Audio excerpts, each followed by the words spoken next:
მთელი დღეა გლდანისა და რუსთავის პენიტენციურ დაწესებულებებთან დგანან რეჟიმის პატიმრების ახლობლები. მიუხედავად იმისა, რომ შეწყალება არც ერთ მათგანს არ უთხოვია, ოცნების პრეზიდენტის, მისი წარმომადგენლებისა თუ პროპაგანდისტების მიერ წინსწრებით არაერთხელ ირიბად თუ პირდაპირ ითქვა, რომ შესაწყალებელთა სიაში შეიძლებოდა სინდისის პატიმრების სახელგვარებიც გვეხილა. თუმცა ამ დაშვებას თან ახლდა ბოდიშის მოხდისა და აღიარების. შეიძლება ვთქვათ პატიმრების გატეხვის პირობაც. ივანიშვილის პატიმრებმა ეს არ გააკეთეს. საინტერესოა, რას გადაწყვეტს ოლიგარქი. თუ კი ვინმე ახლა ციხეში ნაკლები პოლიტიკური ტყვე სჭირდება, ეს თავად ივანიშვილია. ნათლისღებისთვის დაგეგმილი შეწყალება ამ დრომდე არ ყოფილა. ჩვენი რამდენიმე კოლეგა ჯერ კიდევ არ კარგავს ბათუმელებისა და ნეტგაზეთის დამფუძნებლისა და რედაქტორის მზია ამაღლობელის გათავისუფლების იმედს, ამიტომ რუსთავის ციხესთან იმყოფებიან. იქ არის ჩემი კოლეგა ჟურნალისტი ფორმულადან ნინო ბალანჩევაძე, რომელიც ახლა შემოგვერთდება და გვეტყვის რა ხდება ადგილზე. 9 საათზე მეტი დროის განმავლობაში ჩვენ ვიმყოფებით რუსთავის ნომერ მე-5 პენიტენციურ დაწესებულებასთან, სადაც სასჯელს იხდის მზია ამაღლობელი, პოლიტპატიმარი, ქალი ჟურნალისტი და ამ დრომდე არსად ჩანს მიხეილ ყაველაშვილის შეწყალების აქტი, რომელიც იყო პირობა მისი მხრიდან და უცნობი არის შესაბამისად საერთოდ ვინ იქნებიან ამ სიაში და ვის შეეხება ოცნების პრეზიდენტის შეწყალებას, მათ შორის იქნება თუ არა ეს ჟურნალისტი მზია ამაღლობელი. იგივე ვითარება არის დღეს დილიდან სხვადასხვა ციხეებთან, მათ შორის გლდანის დაწესებულებასთან, სადაც იკრიბებიან მთელი დღის განმავლობაში პოლიტპატიმრების, სინდისის პატიმრების ოჯახის წევრები, რომლებიც დააკავეს პროევროპული აქციების მიმდინარეობისას და საინტერესო არის იმ შეწყალების აქტში, რომელიც როგორც უკვე გითხარით, ჯერ გამოცემული არ არის ოცნების პრეზიდენტის მხრიდან იმ პატიმრებს შორის, რომლებმაც უკვე სასჯელის ნახევარი მოიხადეს, იქნებიან თუ არა პოლიტპატიმრები, მათ შორის მზია ამაღლობელი, რომელმაც უკვე მოიხადა სასჯელის ნახევარი, თუმცა როგორც უკვე გითხარით, ეს აქტი არსად ჩანს, თუ როგორ ვითარდებოდა დღეს მთელი დღის განმავლობაში პროცესები სხვადასხვა დაწესებულებებთან, ამას უკვე მაყურებელი ვრცლად ჩვენს რეპორტაჟში ნახავს.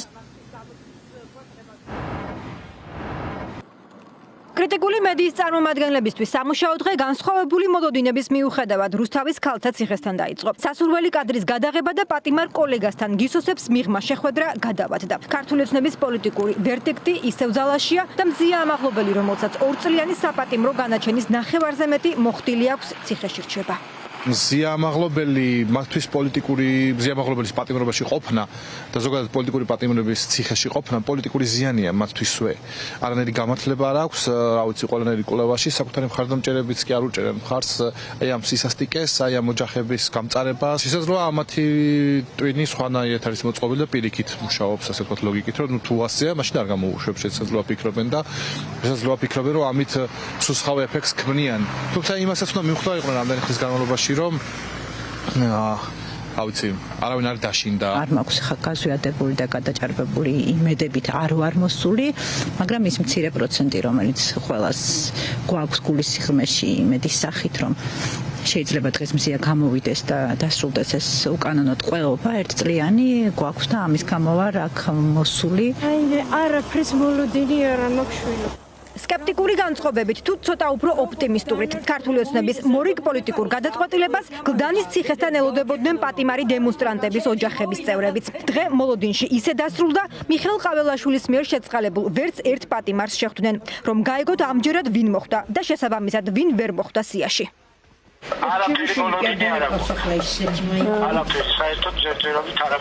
არაფერი არ თქმულა თქვენთან, ხო? გაირკვა, რომ ოჯახის წევრებისგან განსხვავებით მოლოდინის რეჟიმში არ ჩაუვლია დღეს პატიმარი დემონსტრანტების ნაწილისთვის. ამის შესახებ ციხესთან შეკრებილებს სატელეფონო ზარებით თავად აცნობეს, რადგან დარწმუნებულები არიან, სამაგალითოდ დასჯის შემდეგ ოლიგარქის პარტია ციხიდან მათ არც ჰუმანურობის და არც პოლიტიკური მიზანშეწონილობის გამო გაუშვებს. მით უფრო მას შემდეგ, რაც ოცნების მთავრობის ყველა მცდელობა მათგან აღიარებითი ჩვენება, სინანული და თხოვნა მიეღო, უშედეგოდ დასრულდა. შეწყალების მოლოდინი იმ დემონსტრანტებსაც კი არ აქვთ, რომლებმაც 2 წლიანი სასჯელის ნახევარზე მეტი მოიხადეს და ვადაზე ადრე გათავისუფლების ამ კრიტერიუმს აკმაყოფილებენ. გაუძელით ცოტა ხანით, გაუძელით ამ ნაძირლებს ამათ გაუძელით. გაუძელით არაფერი აღარ დავჭა, 10 დღე დავჭა თუ რა დავჭა, ყველაფერი კარგად და სამაგიეროდ ამათ შეწყალებას ურარ გვინა, არაფერი დანაშაულს ჩვენა ჩამოდი. სვალი. დიქტატორის სამადოს დაწესებული შეწყალება არ როცა მოგიწევ გამოვარ დავაწეულე. იგარიზე. ხო, რა თქმა უნდა, არ ელოდებით. არანაირი მოლოდინი არ მაქვს. მინდა უბრალოდ რომ ესე იყოს და ამიტომ მოვედი მხოლოდ ამ. რეზონანსული საქმეების გამო გასამართლებული პირების გარდა დღე მოლოდინში გაიარა სხვა არაერთი პატიმრისა და მათი ოჯახის წევრებისთვის, რადგან მიხეილ ყაველაშვილს და მის ადმინისტრაციას მთელი დღის განმავლობაში დუმილი არ დაურღვევია. ცნობილი მხოლოდ ის იყო, რომ ნათლისღების დღესასწაულთან დაკავშირებით ის პატიმრებს იწყალებს. თანაპარტიელების საჯარო განცხადებებიდან გაირკვა, რომ როგორც მოსალოდნელი იყო, სია პარტიასთან კონსულტაციებით შედგა. ქართული ოცნების წევრები მთელი დღის განმავლობაში მინიშნებებით ლაპარაკობდნენ, თუმცა არც ამჯერად დაუმალავთ, პოლიტიკური პატიმრებისგან მონანიების ვერ მიღება აბრაზებთ. ამაზე ძალიან მკაფიო განცხადება ხაზგასმით გააკეთეს პოლიტიკურმა ლიდერებმა, ეგრეთ წოდებულმა პოლიტიკურმა ლიდერებმა ამ რადიკალური ოპოზიციის მხრიდან, რომ არავითარი შეწყალება არ არის მისაღები, ვინაიდან ადამიანები, რომლებიც დღეს სასჯელს იხდიან, არიან დანაშაულში ხილებულნი იმ ხელისუფლების მიერ, რომელსაც ისინი არ აღიარებენ. არავითარ სინანულზე საუბარი არ არის, რასაც შეწყალება უნდა მოყვებოდეს და არანაირ შეწყალებას არავინ არ მიიღებს მაშინ, როდესაც ბრძოლის პროცესი გრძელდება. ეს იყო განცხადება და ეს პრაქტიკულად პასუხია ყველაფერზე, რაც ჟურნალისტებს და საერთოდ საზოგადოებას დღეს აინტერესებს. საქართველოს პრეზიდენტმა ძალიან მკაფიოდ გააკეთა განცხადება, რომ ის მზად არის შეიწყალოს ადამიანები, რომლებიც აღიარებენ საკუთარ დანაშაულს, რომლებიც ნამდვილად გულწრფელად მოინანიებენ საკუთარ დანაშაულს, ასეთი იმ ადამიანებისგან ყოველ შემთხვევაში, რაზეც თქვენ მეკითხებით, ასეთ ჩვენ არაფერი მოგვისმენია. ნებისმიერ შემთხვევაში პოლიტიკურ პატიმრებს ქართული ოცნება ვადაზე ადრე გაათავისუფლებს თუ არა.